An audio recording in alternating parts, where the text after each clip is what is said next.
आज से हम एक और नए प्लेलिस्ट को स्टार्ट करेंगे, ठीक है। इसके अंदर हम हमारे प्लेलिस्ट का नेक्स्ट चैप्टर, नया चैप्टर स्टार्ट करने वाले हैं, that is called as kinetic theory of gases, ठीक है। काइनेटिक थ्योरी ऑफ गैसेस एक थ्योरी है गैस के बारे में, है ना, गैस मॉलिक्यूल्स के बारे में, ठीक है। तो अभी जो हमारी केटीजी की करंट अंडरस्टैंडिंग है, ये करंट अंडरस्टैंडिंग हमारे पास ऐसे नहीं आई, काफी ज्यादा जद्दोजहद, काफी ज्यादा संघर्ष, काफी ज्यादा मेहनत करनी पड़ी। जूल, न्यूटन जैसे बहुत सारे ऐसे साइंटिस्ट हैं जिनका बहुत बड़ा कंट्रीब्यूशन रहा है इस थ्योरी के अंदर। सो अभी हम देखेंगे कि हमारी जो करंट अंडरस्टैंडिंग है, करंट अंडरस्टैंडिंग क्या है केटीजी के बारे में। तो basically kinetic theory of gases based है मेन तीन असम्पशन के ऊपर। सबसे पहला कि matter consist of, matter we all know this, matter consist of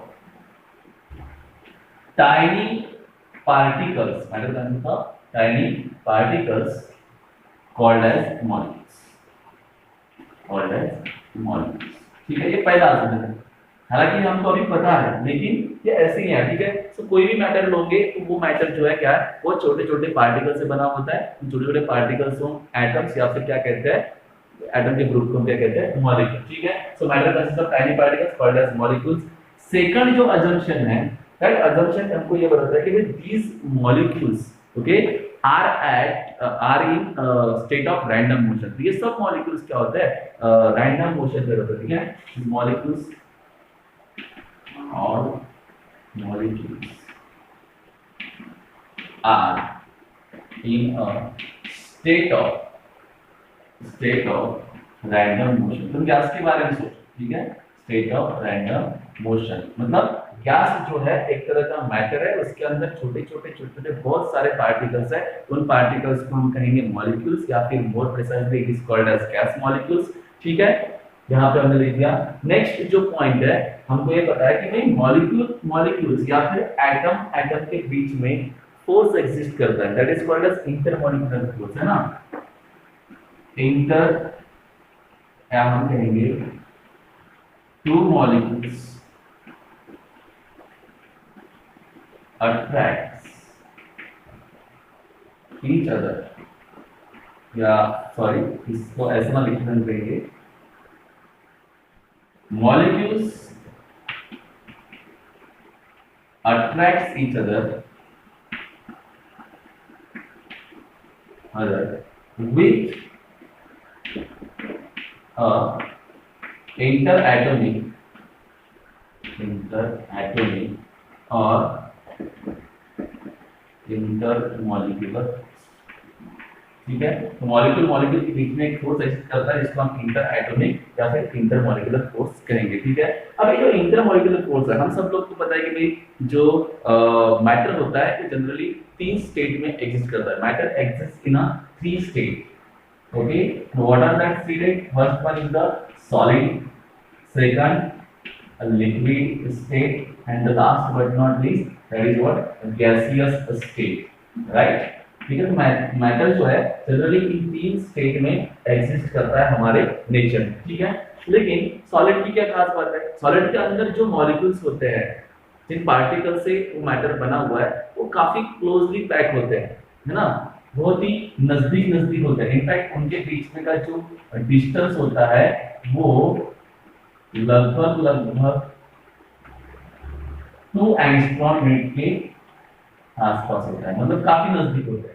इसके वजह से उनके बीच में लगने वाला जो इंटर एटॉमिक फोर्स है, इंटर मॉलिक्यूलर फोर्स है बच्चों, वो फोर्स भी क्या होता है, काफी ज्यादा होता है। इसलिए ये सब ऐसे डेफिनेट शेप ले लेते हैं, डेफिनेट शेप। सॉलिड सब ने देखा होगा, जैसे एक चौक है तो इसके मॉलिक्यूल काफी क्लोजली पैक्ड है, इनके बीच में का जो डिस्टेंस है वो काफी कम है, 2 मॉलिक्यूल के बीच में डिस्टेंस है वो लगभग 2 एंगस्ट्रॉम यूनिट है ना। इमेजिन कर सकते हो तुम लोग, एक एटम की साइज 1 एंगस्ट्रॉम यूनिट के बाद आसपास होती है अप्रोक्सीमेट, ठीक है।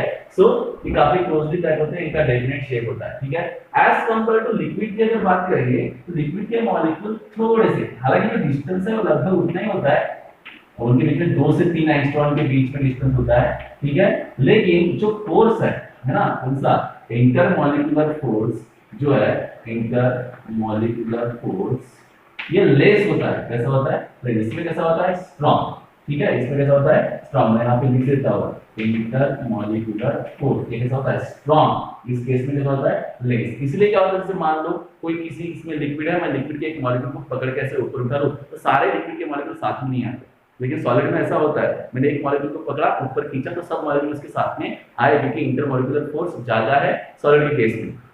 लिक्विड के केस में है ऐसे टूट जाता है, देखो तुम ऐसे पानी में हाथ डाल के ऊपर उठाओ, तुम्हारे साथ कुछ बूंदे आएंगे लेकिन कुछ बूंदे से नीचे गिरती है, टूट के गिरती हुई नजर आती है ना, तो मतलब उनके बीच में इंटरमॉलिक्यूलर फोर्स है लेकिन उतना ज्यादा नहीं है जितना सॉलिड के अंदर होता है, ठीक है।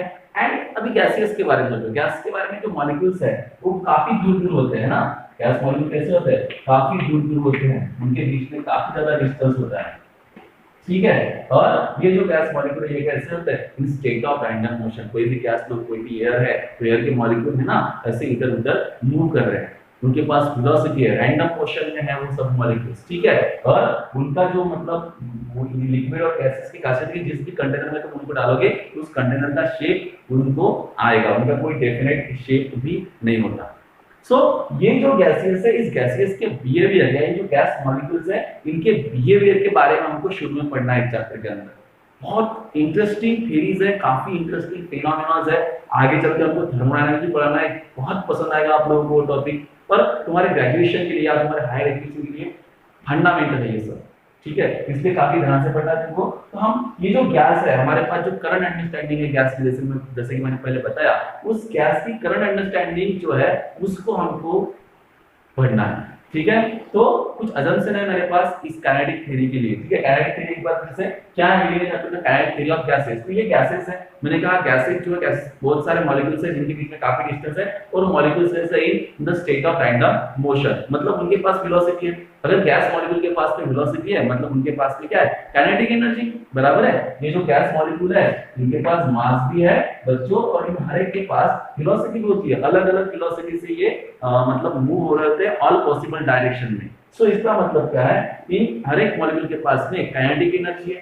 सो इन मॉलिक्यूल की जो काइनेटिक एनर्जी है उससे रिलेटेड जो थ्योरी हम पढ़ेंगे उस थ्योरी को ही हम क्या कहेंगे kinetic theory of gases. Clear हो रहा नहीं हो रहा तुम लोगों को, ठीक है। ये जो गैस मॉलिक्यूल है इनके पास वेलोसिटी है, काइनेटिक एनर्जी है, मास है वेलोसिटी है, मतलब मोमेंटम है ना। अब जब तुम किसी कंटेनर के अंदर किसी गैस डालते हो तो इस मोमेंटम की वजह से क्या होता है, वो गैस मॉलिक्यूल जाके उस कंटेनर के वॉल पर लगते हैं तो उनके ऊपर प्रेशर भी एक्सर्ट करते हैं।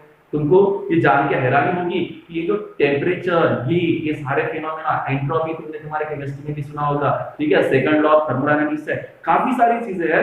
ये सब चीजों को हम माइक्रोस्कोपिक लेवल पे, छोटे लेवल पे, मॉलिक्यूलर लेवल पे जाके पढ़ेंगे अगर हमारे पास ये सब नॉलेज है और इस चीज को देखेंगे हम लोग। तो काइनेटिक थ्योरी बहुत इंपॉर्टेंट रोल प्ले करती है बच्चों प्रेशर को माइक्रोस्कोपिक लेवल पे अंडरस्टैंड करने के लिए, टेम्परेचर माइक्रोस्कोपिक लेवल पे क्या होता है अंडरस्टैंड करने के लिए, तुम्हारा second law of thermodynamics microscopic level पे क्या होता है अंडरस्टैंड करने के लिए, क्योंकि ये सब जो चीजें है ये माइक्रोस्कोपिक लेवल पे, बड़े लेवल पे इनकी अंडरस्टैंडिंग उतने अच्छे से नहीं हो सकती। इसकी बहुत ही अच्छी अंडरस्टैंडिंग अगर तुम चाहते हो तो तुमको इसको माइक्रोस्कोपिक लेवल पे ही पढ़ना पड़ेगा, ठीक है। सो इस काइनेटिक थ्योरी को पढ़ने के लिए कुछ अजम्पशन मेरे पास है, हम उस अजम्पशन को पढ़ेंगे, ठीक है। तो मैं क्या करता हूँ पहले बोर्ड पे सारे अजम्पशन लिख देता हूँ फिर बाद में हम उसको समझेंगे, ठीक है। जस्ट अ सेकंड, ये assumption of kinetic theory of gases लिख दिया, ठीक है। तो तुम लोग अगर काइनेटिक थ्योरी ऑफ गैसेस को अच्छे से समझना चाहते हो तो ये अजम्पशन को तुमको अच्छे से समझना ही पड़ेगा। जब इस अजम्पशन को पढ़ रहे हो तो तुम्हारे दिमाग में एक इमेज बनाओ कि भाई गैसेस हालांकि होते कैसे, ठीक है। तो सबसे पहले कैरेक्टरिस्टिक पहले दिया है मैंने अजम्पशन को दो कैटेगरीज में डिवाइड किया है कि एक नेचर ऑफ गैस मॉलिक्यूल का नेचर कैसा होता है, एंड सेकंड वन कि जो उनके मोशन की स्टेट है, रैंडम स्टेट, रैंडम मतलब स्टेट में मूव कर रहे हो इधर उधर, ठीक है। गैस पता होगा तुम लोगों को, ठीक है, कोई भी गैस है तो उसके मॉलिक्यूल किसी भी डायरेक्शन में मूव हो रहा है किसी भी वेलोसिटी से, तो that is what is the random state of motion. तो उसके बारे में कुछ अजम्पशन है और एक कुछ है, ठीक है। तो वन बाय वन हर एक अजम्पशन को देखेंगे। सबसे पहला और सिंपल अजम्पशन देखो क्या कह रहा है कि gas consist of large number of extremely small particle called as gas molecule. किसी भी गैस में लार्ज नंबर ऑफ मॉलिक्यूल्स होते हैं जिनकी साइज बहुत ही छोटी होती है बच्चों, तुम तुम्हारे आंखों से देख भी नहीं सकते है ना, ठीक है। सो उन सब मॉलिक्यूल्स को हम क्या कहते हैं, उन सब पार्टिकल्स को हम कहते हैं मॉलिक्यूल्स, क्योंकि वो ग्रुप अगर एक है तो एटम होता है, ग्रुप में है दो जुड़े हुए हैं तो उसको हम मॉलिक्यूल कहेंगे, ठीक है। तो दिस इज व्हाट, ये पहला अजम्पशन है कि किसी भी गैस में बहुत सारे पार्टिकल होते हैं जिनको हम, और छोटे छोटे होते हैं साइज में, जिनको हम गैस मॉलिक्यूल कहते हैं। सेकंड अजम्पशन क्या बोलता है देखो, the molecules are rigid and perfectly elastic spheres of very small diameter approximately 1 angstrom unit, या हम कहेंगे कि उसकी एक एटॉमिक साइज के बराबर यानी कि 10⁻⁻10 मीटर इतनी उन गैस मॉलिक्यूल की साइज होती है। ठीक है, मतलब कि अगर तुम कहोगे देखोगे कि एक मॉलिक्यूल्स है, एक मॉलिक्यूल है गैस मॉलिक्यूल जो कहा गया है कि वो रिजिड है, एक स्फेरिकल शेप में होता है।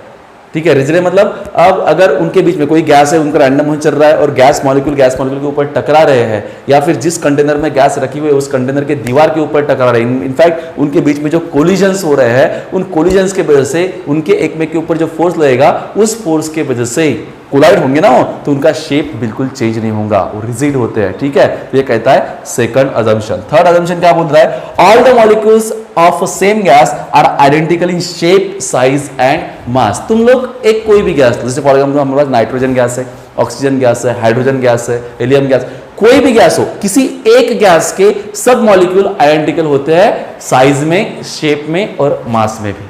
ठीक है, नेक्स्ट अजम्पशन हमारे पास है the actual volume occupied by the gas molecule is negligible as compare to the, देखो यहां पे the actual volume is negligible as compare to the total volume of the gas. मान लो किसी कंटेनर में हमने गैस भर के रखा हुआ है तो उसका कुछ वॉल्यूम होगा, तो उस वॉल्यूम के कंपैरिजन में किसी एक गैस मॉलिक्यूल का जो वॉल्यूम होता है वो निग्लिजिबल होता है। फॉर एग्जांपल कोई कंटेनर है मेरे पास, मान लो ये कोई कंटेनर है, इसमें गैस मॉलिक्यूल भरे हुए हैं मैंने, ये ऐसे इसके अंदर गैस मॉलिक्यूल। अब गैस के अंदर क्या होता है, मॉलिक्यूल के बीच में डिस्टेंस काफी ज्यादा होता है। ठीक है, तो हम अगर हमको पूछा जाए गैस का वॉल्यूम कितना है तो ये इतना सारा वॉल्यूम है गैस का, क्योंकि उतने स्पेस में जगह में वो फैला हुआ है। ठीक है, और इस अकेले गैस मॉलिक्यूल का वॉल्यूम देखो तो वो कैसा है, बहुत छोटा है। समझ रहे ना तुम लोग, अगर ये इतना है तो एक सिंगल मॉलिक्यूल का तो उससे भी छोटा होगा। ठीक है, इसलिए हम जब गैस को दबाएंगे उसके ऊपर प्रेशर एक्सर्ट करेंगे तो क्या होता है कि वो नजदीक आके उसका मतलब स्टेट चेंज कर सकते हैं ना, उसको हम लोग मतलब कॉम्प्रेस कर सकते हैं गैस को। ठीक है, तो जैसे ही डिस्टेंस तुम दबाओगे तो डिस्टेंस कम होगा तो वो गैस क्या हो जाएगा, कॉम्प्रेस हो जाएगा। तो यहाँ पे इस अकेले गैस मॉलिक्यूल का जो भी वॉल्यूम है वो काफी कम होगा, बहुत कम होगा as compare to the total volume occupied by that gas. Clear है? जैसे मान लो जिस कमरे में अभी तुम बैठे हो उस कमरे के अंदर गैस होगा तो उस कमरे का जितना वॉल्यूम होगा उतना वॉल्यूम होगा उस पूरे गैस का। ठीक है, लेकिन किसी एक गैस मॉलिक्यूल के बारे में सोचो, उसका जो वॉल्यूम है वो तो निग्लिजिबल हो जाएगा उस टोटल कमरे के वॉल्यूम के कंपैरिजन में। ठीक है, तो हमको ये यहाँ पे अजम्पशन मिला है कि एक सिंगल गैस मॉलिक्यूल का जो वॉल्यूम होता है वो टोटल गैस के कंपैरिजन में कैसा होता है, कम होता है। नेक्स्ट इस केस में जो last what can say that assumption है किसमें, nature of the gas molecule किसमें, तो वो है कि the intermolecular forces of attraction between molecules is negligible. Gas की केस में जो, क्योंकि उनके बीच में का डिस्टेंस देखो बहुत ज्यादा है, गैसियस स्टेट में मॉलिक्यूल के बीच में का डिस्टेंस बहुत ज्यादा होता है, तो इंटरमॉलिक्यूलर फोर्स ऑफ अट्रैक्शन वहां पे एग्जिस्ट नहीं करता, एब्सेंट होता है, या फिर हम कह सकते हैं निग्लिजिबल होता है। एज कंपेयर टू लिक्विड में और सॉलिड में वो पाया जाता है, क्योंकि डिस्टेंस वहां पे क्या होता है, मॉलिक्यूल के बीच में का कम होता है। अगर डिस्टेंस कम है तो इंटरमॉलिक्यूलर फोर्स इफेक्टिव रहेगा, लेकिन अगर डिस्टेंस बहुत ज्यादा है मॉलिक्यूल के बीच में तो इंटरमॉलिक्यूलर फोर्स वहां पे एब्सेंट होते हैं। ठीक है, सो एक बार फिर से अभी हम कुछ अजम्पशन उसके मोशन के बारे में, गैस मॉलिक्यूल के मोशन के बारे में भी देखेंगे, उसको मैं एक बार बोर्ड पे लिख देता हूं। ठीक है, ओके, चलो यहाँ पे मैंने ये और अजम्पशन लिख दे कुछ। ठीक है, सेकंड पार्ट में मतलब वो टोटल तुम एक सीक्वेंस में भी लिख सकते हो। This are what random motion of gas molecule के पास वजह से क्या मतलब क्या कैरेक्टरिस्टिक क्या अजम्पशन है। ठीक है, सबसे पहला, molecules are always in a state of random motion. तो हमको पता है कि कोई भी गैस है उस गैस के मॉलिक्यूल्स कैसे होते हैं, रैंडम मोशन की स्टेट में होते हैं। वो कहीं भी किधर के किधर मतलब एक के साथ कोलाइड हो रहा है, उनकी डायरेक्शन और वेलोसिटी अलग अलग हो सकती है हर एक मॉलिक्यूल की। ठीक है, next, due to random motion the molecules constantly collide with each other and will on the walls of the container. Such collisions are perfectly elastic and no loss of kinetic energy occurs. देखो molecules कैसा motion कर रहे हैं, random motion कर रहे हैं, तो फिर उनके एक में एक के साथ में कोलिजन हो रहा है। तो ये जो कोलिजन है ये कोलिजन परफेक्टली इलास्टिक होते हैं। दैट मीन्स यहाँ पे कोई भी लॉस ऑफ मोमेंटम या फिर लॉस ऑफ काइनेटिक एनर्जी नहीं हो रही है। हाँ, किसी एक मॉलिक्यूल की काइनेटिक एनर्जी चेंज हो सकती है लेकिन लॉस नहीं होगी।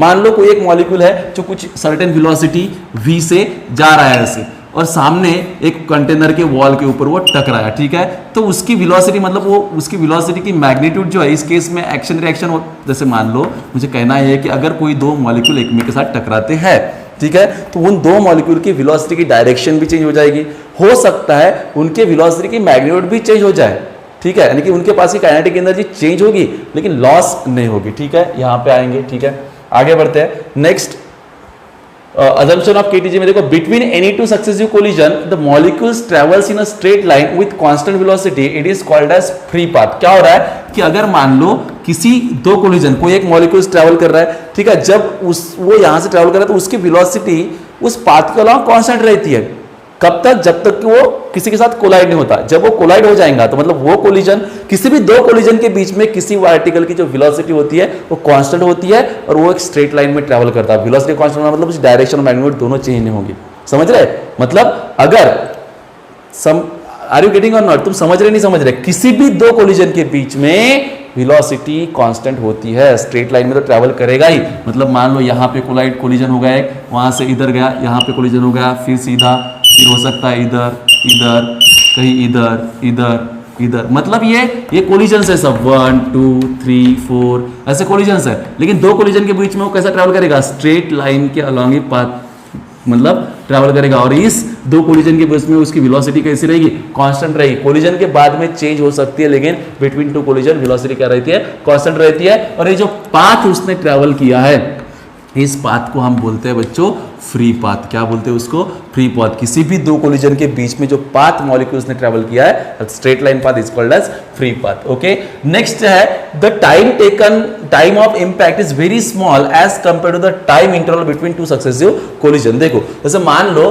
कि यहां से एक कोलिजन हुआ, उसके बाद कुछ देर बाद, लेट से 2 सेकंड या 5 सेकंड के बाद में कोलिजन हुआ, ठीक है, उतना तो बड़ा उतना टाइम लगेगा नहीं क्योंकि बहुत नजदीक होते हैं गैस मॉलिक्यूल है ना, माइक्रो नैनो में होगा वो कोलिजन, ठीक है। लेकिन अगर मान लो कि यहां से यहां तक ये दो कोलिजन के बीच में यहां से मॉलिक्यूल कोलाइड हुआ, यहां से यहां तक गया 1 to 2, तो उसको लगे मान लो 5 सेकंड, ठीक है।